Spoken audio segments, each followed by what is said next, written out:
প্রিয় দর্শক, সাজ্জাদ কাদিরের শুভেচ্ছা নিন। এই মুহূর্তে আপনাদের সামনে কথা বলতে এসেছি মেজর আক্তার জামাতে, আক্তারের পর আর কে, এই প্রসঙ্গটি নিয়ে আপনাদের সামনে এই মুহূর্তে কথা বলবো। গতকাল বেশ আলোচিত, বহুল চর্চিত, টক অব দ্য কান্ট্রি বিএনপির সাবেক দুইবারের সংসদ সদস্য, 5 বার বহিষ্কৃত নেতা মেজর অবসরপ্রাপ্ত আখতারুজ্জামান জামাতের আমিরের হাতে ফুল দিয়ে, সেক্রেটারি জেনারেলের হাতে ফুল দিয়ে জামাতে যোগদান করেছেন।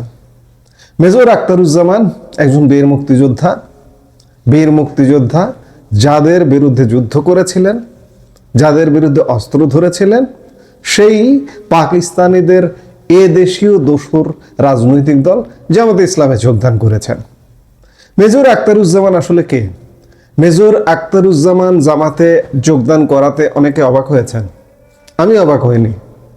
মেজর আখতারুজ্জামান তো আসলে একজন বিতর্কিত মানুষ। 5 বার তার যে দল বিএনপি, সেখান থেকে তিনি 5 বার বহিষ্কৃত হয়েছেন। বিতর্কিত না হলে কি বহিষ্কৃত হন? মেজর আক্তারকে যদি দল করতে হয়, সেই দলের শৃঙ্খলা তো মানতে হবে। শৃঙ্খলা বিরোধী কর্মকাণ্ড করেছেন বলেই বিএনপি থেকে বারবার তিনি বহিষ্কৃত হয়েছেন। এবং মেজর আক্তার কেবলা চেঞ্জ করেছেন। মেজর আক্তার কেবলা চেঞ্জ করতে পারেন, কিন্তু তার জনগণ, তার এলাকার জনগণ তো কেবলা চেঞ্জ করবেন না। মেজর আক্তার তো আসলে এই মুহূর্তে পচা ডিম। এই পচা ডিম থেকে তো বাচ্চা হয় না। আজকে একটা কথা বলে রাখি যে নির্বাচন খুব সামনে, হবে কিনা সেটি পরের বিষয়।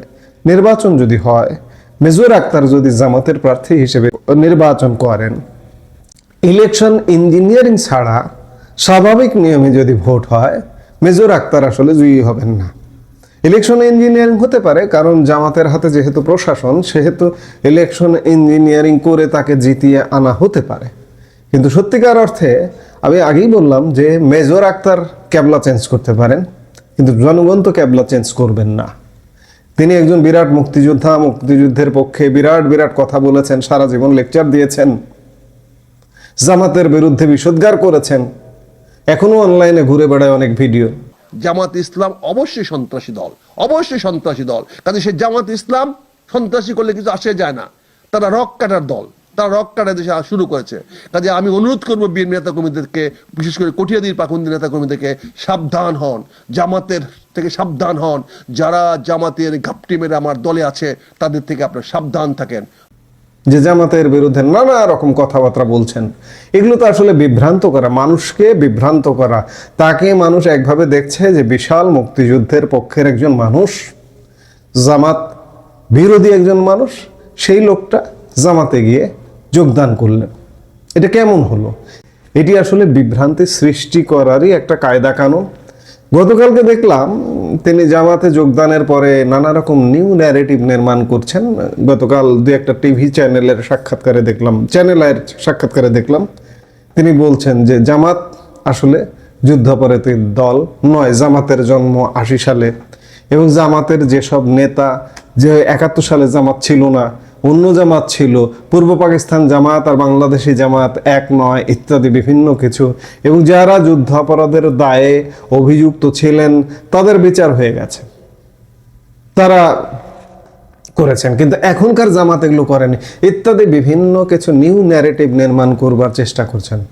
আজকে ধরে নিলাম যে জামাত নিষিদ্ধ ছিল, নিষিদ্ধ হবার পরে এটি আবার জিয়াউর রহমানের আমলে উন্মুক্ত হয়েছে, রাজনীতি করার সুযোগ পেয়েছে। কিন্তু সেই জামাত ইসলাম হিন্দ, তার শেকড়, পরবর্তীতে পূর্ব পাকিস্তান জামাত, পরবর্তীতে বাংলাদেশ জামাত, এগুলো তো সব শেকড়। আবুল আলা মওদুদি জামাতের প্রতিষ্ঠাতা, সেই থেকে জামাত। আজকে হঠাৎ বলছেন এই জামাত সেই জামাত নয়, আবার ভিন্ন ব্যাখ্যা। আপনার একভাবে ব্যাখ্যা দিয়েছেন সারা জীবনে, জামাতের বিরুদ্ধে সারা জীবন বিষোদ্গার করেছেন। আজকে নিউ ন্যারেটিভ দাঁড় করবার চেষ্টা করলেও আপনার সেই ন্যারেটিভ খাবে না। আমি আগেই বললাম আপনি ক্যাবলা চেঞ্জ করতে পারেন, কিন্তু বাংলাদেশের জনগণ ক্যাবলা চেঞ্জ করবে না। আজকে বাংলাদেশের জনগণের কাছে আপনি নিন্দিত, ধিকৃত, নিকৃষ্ট হিসেবে পরিচিত হয়েছেন। বয়স মানুষ কতদিন বাঁচে, এক সময় মানুষকে পৃথিবী থেকে বিদায় নিতে হবে, বয়সটা হয়তো শেষ। এই শেষ বয়সে এসে ধিক্কৃত নিন্দিত হয়ে হয়তো বাঁচতে হবে। কারণ একটা মানুষের এক ধরনের ভূমিকায় মানুষ দেখে অভ্যস্ত, হঠাৎ করে আপনি ভূমিকা চেঞ্জ করছেন। হ্যাঁ, চেঞ্জ করতে পারেন, সেখানেও আপনার স্বাধীনতা আছে, কিন্তু সেই আপনার স্বাধীনতাকে জনগণ, যেহেতু জনগণ নিয়ে কাজ, রাজনীতি জনগণ নিয়ে কাজ, এ কারণেই আমি বারবার বলছি যে আপনি ক্যাবলা চেঞ্জ করতে পারেন, কিন্তু জনগণ কি ক্যাবলা চেঞ্জ করবে কিনা, এটি কিন্তু খুব বড় ধরনের প্রশ্ন। এবং ক্যাবলা চেঞ্জ করবে কিনা, একটা নিরপেক্ষ নির্বাচন হয়ে দেখুন যে কোনো রকম ইলেকশন ইঞ্জিনিয়ারিং হবে না, ভোটের ফল কি হয়, এটা অন্ততপক্ষে টেস্ট কেস। আমি শুরুতে বলছিলাম যে আক্তার, মেজর আক্তার জামাতে যোগদান করেছেন, এরপরে আর কারা যোগদান করবে?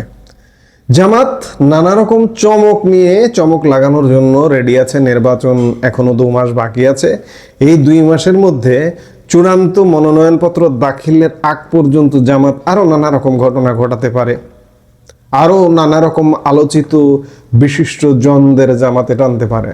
যেভাবে এরশাদ, জিয়াউর রহমান আমলে অনেক রাজনৈতিক অরাজনৈতিক বিভিন্ন দলের বিভিন্ন মতের লোকজনকে তাদের দলে টেনে নিয়ে সংসদ সদস্য বানিয়েছিলেন, মন্ত্রী বানিয়েছিলেন, আজকেও ঠিক একই সিচুয়েশনে আমরা পড়েছি। আজকে জামাতি জোয়ার তৈরি করবার একটা চেষ্টা করা হচ্ছে। বিএনপি আউট, বিএনপি বাদ, বিএনপিকে ক্ষমতায় যেতে দেওয়া হবে না। এই জামাতি জোয়ারে বহু মানুষকে আমরা আগামী 7-10 দিন 15 দিনের মধ্যে, সোজা কথা, চূড়ান্ত মনোনয়নপত্র দাখিলের আগ পর্যন্ত আরো অনেক আলোচিত বিশিষ্ট জনদের যদি আমরা জামাতে যোগদান করা দেখি, তাহলে অবাক হবার কিছু থাকবে না। একদম জিয়া এরশাদ স্টাইলে এসব লোকজনকে দলে টানবার একটা প্রচেষ্টা নিয়েছে জামাত। এখন আমাদের আরো অনেক কিছু দেখতে হবে। আমি আলাপটা শেষ করতে চাই যে যেই আসুন না কেন, আপনারা ক্যাবলা চেঞ্জ করে আসবেন, কিন্তু জনগণ ক্যাবলা চেঞ্জ করবে না। এটাই হচ্ছে চূড়ান্ত কথা। এগুলো আমরা দেখব, সামনে আরো অনেক পদক্ষেপ দেখব। এই মুহূর্তে এ পর্যন্তই। সবাই ভালো থাকুন, সুস্থ থাকুন।